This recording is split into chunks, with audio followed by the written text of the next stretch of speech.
All right, let's do this. Clean analysis. I did a snatch analysis before. I did an explanation of a microcycle or weekly structure that can help you with your split jerk woes. And now I want to talk about the clean. There are a few things in the clean, a couple absolutes that I feel are more nuanced than they come off as, things that we're taught when we learn the clean from day one.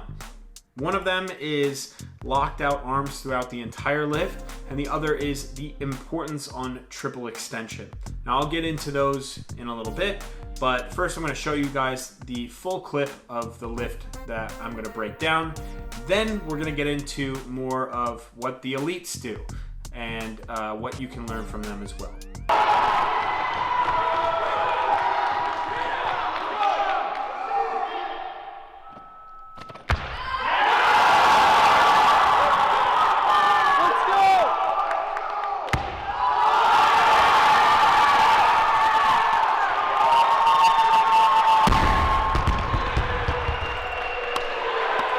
All right, so that lift compared to other elite lifters at my body weight is not very elite, right? Some of the guys at my body weight are snatching that. But for me, that marks the, I think, 30th kilo that I gained on my clean and jerk since 2015. And a lot of that has to do with the technique that I've learned. Certain things that I've done that help my body type, and things that I've developed over time when I help coach people. And specifically, that is the flow of the clean. So instead of thinking of the clean in stages and we learn all of these separate positions, the primary one being triple extension, the extension at the ankles, knees, and hips, I focused on the clean as a flow. You can think of the clean or the stages of the clean as a 4x100 relay in track and field. Each stage would represent a leg of the relay. The first pull, the second pull, the third pull or the pull to fixation, and then standing up the clean, the concentric portion of the squat. Now in a relay, when they hand off the baton, one of the legs runs into the next. They don't just stop, hand the baton off to the other, they flow into each other. And so that's how you have to think about the clean and the snatch pull. You have to think about it in terms of one stage setting up the next. And I'll explain more of what I'm talking about, but here I'm going to break down this rep right here. First things first, when I step up to the barbell here, you'll notice that my upper back is round, and I'm already focusing on tension in my belly.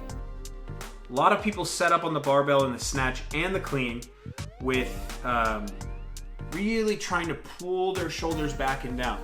Now, that's not always an issue, but what happens, and what I've seen happen a lot with beginners, is that this leads to them throwing their shoulders back early. And it doesn't build enough tension or pressure in the belly. So what I do here is I kind of crouch over the top of the bar. I get my knees over the top of the bar, I get my shoulders over the top of the bar, really on top of it, just with my whole body weight. Then from here, as I set my grip, I start peeking up. So you can see my eyes right here, kind of go up, okay? Then from here, I take my breath in. It's a noticeable breath in. I really want to hear you sip the air as you pull in. And then I take my hips and I rock them down into the barbell and initiate the first pull. And you'll notice here my hips are slightly above the knees. Shoulders are in line with the barbell, maybe slightly covering the barbell. Now you can see it looks like there's some bend in my arms, but really this is how my arms lock out, right here. So I'm kind of funky like that, but this is literally how my arms lock out. And then as I go into the next pull, you'll start to see arm bend. Now this seems like it's very egregious, and it may be, but my wingspan is near 6'8", so that's over 2 meters, and I'm a 6'4" lifter. So for me, what happens when I build tension going into the second pull and trying to create that oscillation on the barbell to turn over as fast as I can, I pull my shoulders up and I kind of get a little bit of an arm bend. Now for me, this is not a limitation because my mechanics in the first pull are solid. Okay, but what I'm thinking here and the main thing I want to get across in this video is that I'm pulling through my quads. You can hear me saying that to Dylan before he goes out for his 190 kilo clean and jerk at the AO final. And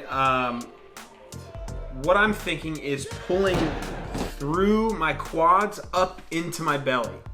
And what commonly happens is when we have these really, really loose, slacked out arms in the first pull and into the second pull, that pulling, that tension never really happens. We end up taking the hips, slamming them into the barbell, or which ends up being either the hips or the high thigh, slamming into the barbell and then kind of free falling. And so for me, the goal here is to try and pull through, and so I can fixate as fast as possible. Pull through and fixate. So let's see it in full speed here from the knees, right there. Okay, now when I pause it, yeah, it looks like there's a really egregious arm bend, but when I play it full speed, it all kind of flows into the next. And notice how I'm able to stand this barbell up as soon as I hit the ground. That's because I'm able to fixate and take the bounce up instead of hitting, falling, letting the bar crash on me, and then kind of setting myself and then standing back up. So the one cue that I can give you guys here is keep your chest involved after you pass the knees or after contact. So a lot of times people want to take the chest and throw it back. And what happens when you throw your chest back is it becomes very hard to bring the elbows up. If you keep your chest forward, keep it involved, you can really finish the pull. This is something that I learned from Alexei. He has 2 videos that I really like. They explain the second pull of the snatch and the clean. And basically, he has people connect with the bar or make contact with the bar and stay over. Keep your chest involved. Things that are gonna help this are high pulls. Always high pulls, high pulls, high pulls. Keep your feet flat, stay over the bar, make contact, and keep your chest involved. That's probably the most important thing. So that's gonna be part 1 of this video. Later. So now I want to point you guys in the direction of some of the best weightlifting content I've seen in the past year. I don't know, this is some must-watch weightlifting content. Even if you're not a weightlifter or a fan of weightlifting, it's still very exciting to watch. And that is the Mezzo Hasona versus Kianush Rustami at the Qatar Cup. Weightlifting House, Seb Ostrovitz at Weightlifting House did a tremendous job with this video. The entire, I think it's 18 minutes long. I was just glued to my screen. It was some of the best weightlifting content. In my opinion, it will stand the test of time, similar to the Iron Mind videos of late with Randy Strawson. It's a very similar vibe. And I mean, the intensity in the back room is just insane. Watching Mezzo Hasona about to take his warm-up and then Kianush Rustami walking up to his barbell to try and throw him off, the constant back and forth in the back room, it's really, really amazing. But the main thing I want to talk about is when you watch a guy like Hasona lift, in my opinion, the most important part of the lift to me is not the aspect of triple extension. Right? The extension of the ankles, knees, and hips. This is the thing that every coach everywhere talks about as if it's the holy grail of weightlifting. And in my opinion, it's overrated because that triple extension, that moment is just one frame. It's a picture. It does not encompass the stages before, and it doesn't encompass the stages after, or the fixation of the barbell. This thing happens so fast, and it happens in such an instant. It's like a punch going out. We don't focus on throwing punches like this and keeping the hand out there. You snap the punch out and you bring it back. It's similar to a clean. When you watch a guy like Hasona lift, he snaps into extension and catches right away, right? And it's not as if he's just jabbing the bar and dropping as fast as he can. He's securing the bar. If we watch it in slow motion, you see him pull that bar through his belly as he's going down and securing it. He's not just throwing his shoulders back. This is probably the main thing that helped me get my clean from wherever it was in 2015, whatever piece of shit that was, to a pretty respectable 175 kilo clean that I was able to stand up with relative ease. This focus on staying engaged and involved with the lift after contact, rather than throwing the shoulders back and dropping underneath.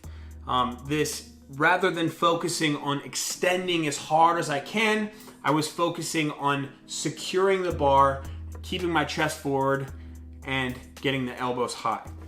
Now, in practice, there are a few things you guys can do.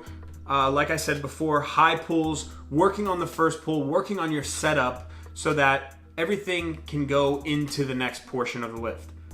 I hope you guys like this. I hope you like this whole series. If you're new to the channel, there will be more content exactly like this.